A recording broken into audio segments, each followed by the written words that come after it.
So you've asked about kick-ass meetings, and that's the frame here. And I firmly believe that every meeting can be a kick-ass meeting, in the sense of energizing, engaged, purposeful, and that people really felt that their time was well used. People might walk away with a sense of, wow, I had no idea that my colleagues, that we were somehow together capable of this. So I would say kick-ass to me is not a specific type of meeting, it's more a kind of energy that people might like to see as a result of all of their meetings.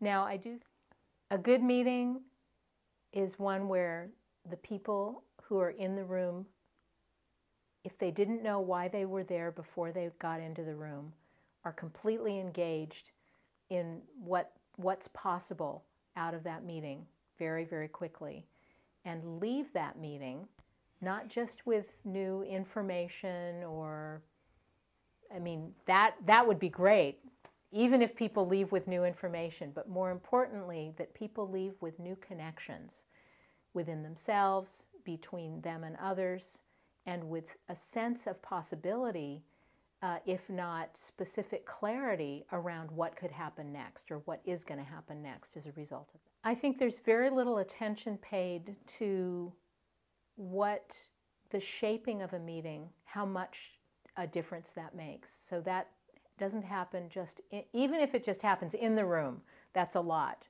But it's great if that can start before the meeting, so that people think about really what's possible. Again, that whole notion of, we may have some specific agenda items here that we need to get through. So the first thing would be, is a meeting the best way to accomplish that? Is a meeting the only way to accomplish that, given how fatigued people are often about having to spend their time in meetings? I do think that it's really useful to ask the question, is this the best form and venue for us to, do we need to really meet together? Is this something that we can do on email? What are we expecting from people in that room? Is there information that people need to be bringing? Is there a kind of attention and orientation that would be useful? And is there something that's might be going on in our business or that business unit or that team that may be relevant to what people are, or in the industry even, what people might be carrying into the room with them that's unspoken? Because that will also create a context that it will shape how people are able to engage. If there are elephants in the room, for example, which there often are, it's not surprising to watch the energy is maybe very low in the meeting, the attention may be very low in the meeting. What are the norms?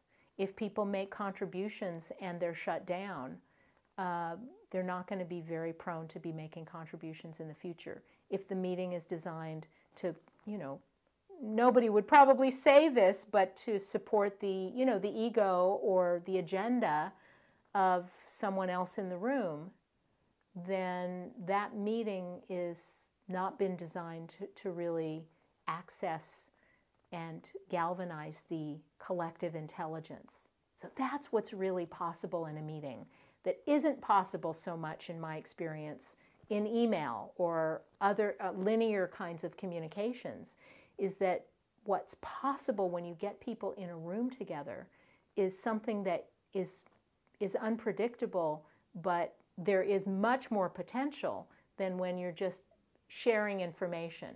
So information sharing can be done much better oftentimes in other ways. What happens after you share the information is what makes a meeting really a juicy potential venue. And so I think a leader, facilitator, a manager is really wise to consider, without knowing specifically what the outcome might be to make space for what could be, to arrive and arise in that. That's the genius, I think, of meetings and meeting facilitation. I talk about kick butt meetings because I've often been called in as a consultant to work with a team in trouble. And a team in trouble often doesn't, they see what's not working, but they don't know how to get themselves working in a new way. And so for me, what's important about a kick butt meeting is not to, tell people the way things are supposed to be or how they're supposed to behave from here, but to acknowledge that for this team, that things suck right now. And I will never walk into a meeting like that without having already talked to everyone in the group. So I'm actually giving a report back to the group of my individual consultations with them. And I can say, I've listened to all of you, talk about what's going on here, and let's just stipulate that things suck from your perspective. So here's some choices when things suck. Where do you find yourselves? So one choice is to keep meeting and talking about how it sucks. Just so you know, I'm not coming to those meetings. You can't pay me enough to come to those meetings. I will just tell your boss that I need to find another thing to do with my time. Second choice is you can leave. Maybe you can't leave this team without leaving the company, and you can hope that the next job that you have or the next company you have doesn't suck as much as this one. And that may or may not be true, but that's your choice. And the third option, or a third option, there are others, but these are the main ones, is the third option is to say, okay, it sucks. Maybe there's something about the way that we're engaging with this situation that's contributing to that.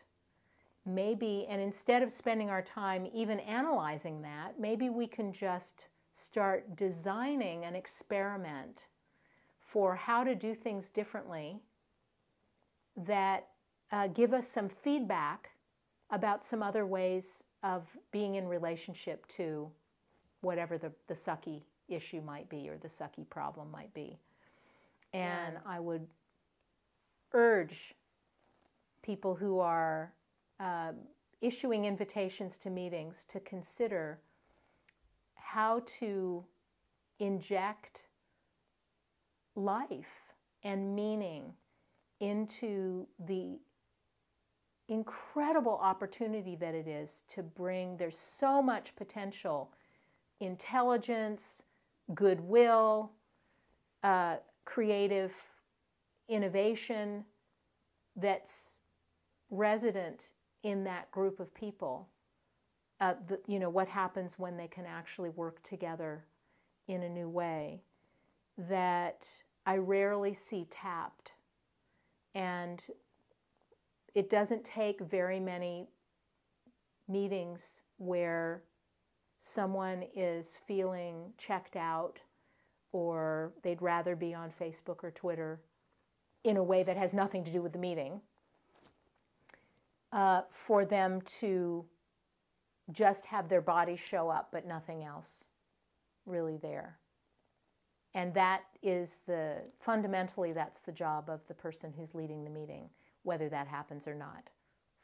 The people will show up if they are given the shape and the structure and the encouragement to participate in a way that is meaningful for them, where they can make a contribution. Yes, there may be one or two outliers, but in most cases, people will rise to that very, very quickly. I'm Terry Mandel. I'm the founder of the Terry Mandel Collaborative in Berkeley, California, and I'm easily reached at terry@terrymandel.com.